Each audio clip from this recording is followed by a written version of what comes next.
Hi welcome back to my YouTube channel think like Yadav. మీరు recent టైంలో observe చేసే ఉంటారు, జియో అండ్ ఎయిర్టెల్ తన యొక్క రీఛార్జ్ రేట్ ప్లాన్స్ అనేది ఇంక్రీజ్ చేసి ఉంటుంది. ఆ రీఛార్జ్ రేట్ ప్లాన్స్ అనేటివి ఇంక్రీజ్ చేయడం వల్ల మనపై భారం పడుతుంది. ఆ భారం వల్ల మనము ఏ యొక్క టెలికాం ప్లేయర్స్కి ఎక్కువ ప్లే చేస్తున్నాము అండ్ ఏ యొక్క టెలికాం ప్లేయర్స్ ఒక రేట్ ప్లాన్స్ తక్కువ ఉన్నాయి మనం ఇప్పుడు చూద్దాము. అండ్ ఇద్దరు జెయింట్స్ని కంపేర్ చేద్దాము. ఒకటి జియో, ఇంకొకటి ఎయిర్టెల్. ఈ రెండు రేట్ ప్లాన్స్ ని మనం ఇప్పుడు కంపేర్ చేసి చూద్దాం. మనకి తెలిసిందే జియో అండ్ ఎయిర్టెల్ వల్ల రేట్ ప్లాన్స్ ప్రైజెస్ అనేది ఇంక్రీజ్ చేశారు.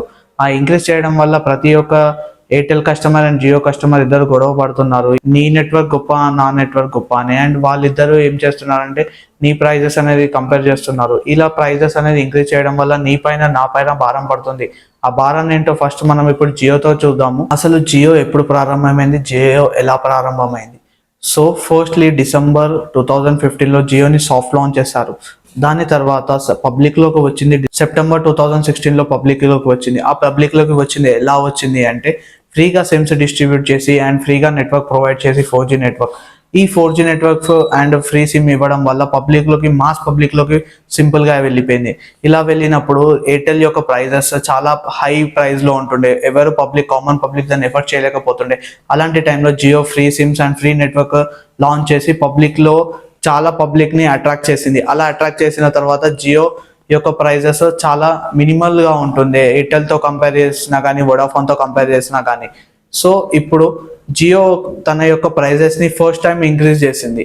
అంటే జియో ఇప్పుడు మాత్రమే ఇంక్రీజ్ చేయలేదు, జియో ప్రైజెస్ ఇంతకు ముందు కూడా ఇంక్రీజ్ అయ్యిండే. బట్ ఇంతకుముందు ఎలా ఇంక్రీజ్ అవుతుండే అంటే ఇంతకుముందు వోడాఫోన్ కానీ ఎయిర్టెల్ కానీ వాళ్ళు ఫస్ట్ ప్రైస్ ఇంక్రీజ్ చేస్తుండే, దాని తర్వాత జియో ఆలోచించి వాళ్ళ ప్రైజెస్ని ఇంక్రీజ్ చేస్తుండే. బట్ ఇప్పుడు ఏం చేసిందంటే జియోని ఒక స్టెప్ ఫార్వర్డెడ్గా వచ్చి జియో తన ప్రైజెస్ని ఇంక్రీజ్ చేస్తున్నట్టు ఫస్ట్గా అనౌన్స్ చేసింది. అనౌన్స్ చేసిన వెంటనే ఎయిర్టెల్ వాళ్ళు ఏం చేశారంటే అదే రోజు ఈవినింగ్ వాళ్ళు కూడా అనౌన్స్ చేశారు, మేము కూడా ప్రైస్ హైక్ తీసుకోబోతున్నాం అని. దాని వెంటనే వోడాఫోన్ వాళ్ళు కూడా ప్రైస్ హైక్ తీసుకున్నారు. సో ఎయిర్టెల్ కూడా రీసెంట్ టైంలో ప్రైస్ హైక్ చేసింది. 18 to 25% తన ప్రైజెస్ అనేది ఇంక్రీజ్ చేసింది. ఆ ప్రైజెస్ అనేది ఇంక్రీజ్ చేసిన తర్వాత ఆ ప్రైజెస్ ప్లాన్స్ ఎలా ఉన్నాయో మనం చూద్దాము. అండ్ అలానే అది కాకుండా ఇంకొకటి వచ్చేసి ఏంటి అంటే నేను ఎయిర్టెల్ కస్టమర్స్తో అండ్ జియో కస్టమర్స్తో మాట్లాడాను. ఎయిర్టెల్ కస్టమర్స్ వాళ్ళు చెప్పేది ఏంటంటే క్వాలిటీ ఆఫ్ సర్వీస్ బెటర్గా ఉంది అని. అండ్ జియో కస్టమర్స్ వచ్చేసి చెప్పేది అంటే క్వాలిటీ అండ్ సర్వీస్ ఓకే అయినా కానీ మేము హెవీ డేటా యూజర్స్ కాబట్టి మాకు వచ్చే క్వాలిటీ ఆఫ్ డేటాకి ప్రైస్ మ్యాచ్ కొంచెము అఫోర్డబుల్గా ఉండేసరికి మాకు ఓకే సర్వీస్ ఉన్నట్టు చెప్పారు. జియో కానీ ఎయిర్టెల్ కానీ వాళ్ళ ప్రైస్ ఇంక్రీజ్ చేసినప్పటి నుంచి వాళ్ళు డిఫరెంట్ ప్రైస్ పాయింట్స్ జస్టిఫికేషన్ ఇచ్చుకుంటున్నారు అండ్ బెనిఫిట్స్ చెప్పుకుంటున్నారు. అండ్ అలానే కాకుండా మీకు better heavy amount of data కావాలి అండ్ సర్వీస్ ఓకే పర్లేదు అంటే మీరు జియోనే ఎఫర్ట్ చేయొచ్చు. అండ్ అది కాకుండా నాకు క్వాలిటీ ఆఫ్ సర్వీస్ ఇంక్రీజ్ ఉండాలి అండ్ ఏ రిమోట్ ఏరియాలోకి వెళ్ళినా నాకు నెట్వర్క్ పనిచేయాలి అంటే మీరు ఎయిర్టెల్ యూజ్ చేయొచ్చు, కాకపోతే కొంచెం హెవీ ప్రైస్ పాయింట్లో ఉంటాయి అవి. సో ఇప్పుడు మనము జియో అండ్ ఎయిర్టెల్ యొక్క ప్రైస్ పాయింట్స్ని కంపేర్ చేస్తూ చూద్దాము. ఇప్పుడు మనం జియో అండ్ ఎయిర్టెల్ యొక్క ప్రైజెస్ని కంపేర్ చేస్తూ చూద్దాము. సో ఎలా అంటే 2 GB per day 28 days validity ఉండేది.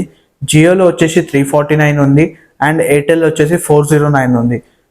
అది కాకుండా 1.5 GB per day 28 డేస్కి వచ్చేసి జియోలో వచ్చేసి 299 ఉంది, ఎయిర్టెల్లో వచ్చేసి 349 ఉంది. అండ్ అది కాకుండా 3 GB per day 28 days validity జియోలో వచ్చేసి 499 ఉంది, ఎయిర్టెల్లో వచ్చేసి ప్లాన్ అవైలబుల్గా లేదు. అండ్ అది కాకుండా 1.5 GB per day 84 days validity వచ్చేసి జియోలో వచ్చేసి 799 ఉంది, ఎయిర్టెల్ వచ్చేసి 859 రూపీస్ ఉంది. అండ్ 2 GB per day 84 డేస్కి వచ్చేసి జియోలో వచ్చేసి 859 రూపీస్ ఉంది, ఎయిర్టెల్ వచ్చేసి 979 రూపీస్ ఉంది. అండ్ 3 GB per day ఎయిర్టెల్లో వచ్చేసి ప్లాన్ అవైలబుల్గా లేదు, 84 డేస్కి వచ్చేసి జియోలో వచ్చేసి 1199 ఉంది. అండ్ 2.5 GB per డేకి వచ్చేసి 365 డేస్కి వచ్చేసి జియోలో వచ్చేసి 3599 ఉంది, ఎయిర్టెల్లో అసలు ప్లాన్ అవైలబుల్గా లేదు. సో ఇది కాకుండా నేను అసలు ఏ ప్లాన్ రీఛార్జ్ చేసుకుంటున్నాను, ఏ ప్లాన్ రీఛార్జ్ చేసుకోవడం వల్ల ఎంత అడ్వాంటేజ్ ఉంది ఇప్పుడు చెప్తాను. నేను వాడే నెట్వర్క్ వచ్చేసి జియో నెట్వర్క్ అండ్ నా టూ సిమ్స్ ఉన్నాయి. ఆ 2 సిమ్స్లో నేను 2 సిమ్స్ కూడా జియోనే వాడుతూ ఉంటాను. అండ్ ఒక నెట్వర్క్ వచ్చేసి ఏంటి అంటే ఒక సిమ్లో రీఛార్జ్ చేసేది నేను 395 రీఛార్జ్ ప్లాన్ చేపిస్తుండే ప్రైస్ ఇంక్రీజ్ కావకముందు. ప్రైస్ ఇంక్రీజ్ అయినాక 495 అయింది ఆ ప్రైస్ వచ్చేసి. ఇప్పుడు ఆ 498 ప్రైస్ ఏంటి అంటే అన్లిమిటెడ్ కాల్స్ 84 డేస్కి వస్తుంది అండ్ నెట్ మాత్రం 6 GB వస్తుంది 3 monthsకి. అండ్ అది కాకుండా 1000 SMSs వస్తాయి. సో దీనివల్ల అడ్వాంటేజ్ ఏంటంటే మా ఇంట్లో ఎలాగో వైఫై ఉంటుంది, నాకు నెట్వర్క్ ఇష్యూ ఉండదు. అండ్ ఆఫీస్లో వెళ్ళినా వైఫై ఉంటుంది, ఆఫీస్ వైఫై వాడుకుంటాను. సో నాకు మధ్యలో నెట్ అవసరం ఉన్నప్పుడు ఆ 6 GB per day యూజ్ చేస్తూ ఉంటాను కాబట్టి నాకు పెద్దగా నెట్ అవసరం ఉండదు. ఒకవేళ హెవీగా అయిపోయినా కానీ నేను మళ్ళీ రీఛార్జ్ చేసుకుంటాను. సో నేను 495 ప్లాన్ రీఛార్జ్ చేసుకోవడం వల్ల నాకు అమౌంట్ అనేది ఇక్కడ 300 to 400 రూపీస్ మాకు సేవ్ అవుతుంది. ఇది ఒక సిమ్లో. ప్రతి ఒక్కరు ఈ ప్లాన్ని ట్రై చేయండి. ఈ ప్లాన్ని ట్రై చేసిన వాళ్ళు మీకు అడ్వాంటేజ్ ఉంటుంది. లేదా ఒక మొబైల్లో మీకు వైఫైస్ అవైలబుల్ లేని టైంలో మీరు ఏం చేయాలి అంటే ఒక సిమ్లో నార్మల్ రీఛార్జ్ పెట్టుకోండి 84 daysకి 1.5 GB. అండ్ ఇంకొక డ్యూయల్ సిమ్లో మీరు ఏం చేస్తారంటే ఈ లో అమౌంట్ ఉన్న ప్లాన్ని రీఛార్జ్ చేసుకోండి. దాంతో మీరు బెనిఫిట్ పొందవచ్చు. అండ్ ఇది కాకుండా మెయిన్గా వచ్చేసి ఏంటి అంటే నేను ఆ రీఛార్జ్ అమౌంట్ కూడా నేను ఎలా సంపాదిస్తున్నాను అంటే ఎయిర్టెల్లో ఇన్వెస్ట్ చేశాను. ఎయిర్టెల్ 1 year రిటర్న్ వచ్చేసి ఇక్కడ చూడొచ్చు మీరు. నేను రీఛార్జ్ చేసుకునే ప్లాన్ కంటే ఎక్కువ రిటర్న్స్ ఇచ్చింది 1 yearలో. నేను ఇది ఒక షేర్కి మాత్రమే. ఇలా నేను 10 shares చేశానంటే నా ఇయర్లీ ప్లాన్ అమౌంట్ మొత్తం ఎయిర్టెల్ వచ్చిన రిటర్న్స్ నుంచి నేను ఎయిర్టెల్ రీఛార్జ్లో కవర్ చేసుకోవచ్చు. అండ్ ఇక్కడ చూడొచ్చు మీరు జియో రిటర్న్స్ ఇచ్చింది 1 yearలో. 1 yearకి నేను రీఛార్జ్ ఎలా చేసుకున్నాను అంటే జియో నుంచి వచ్చిన రిటర్న్స్ తోటే నేను రీఛార్జ్ చేసుకున్నాను. జియోలో నేను ఇన్వెస్ట్ చేసి ఆ 1 year గ్రోత్లో ఎంత % రిటర్న్స్ వచ్చాయో దాని నుంచి నేను రీఛార్జ్ చేసుకున్నాను. అది మీకు స్క్రీన్ షాట్స్ పెడతాను కింద. ఇక్కడ మీకు స్క్రీన్ షాట్స్ వస్తాయి, మీరు చెక్ చేయండి ఎలా రిటర్న్స్ వస్తున్నాయో, ఎలా ఇన్వెస్ట్ చేసి ఎలా రిటర్న్స్ పొందొచ్చో.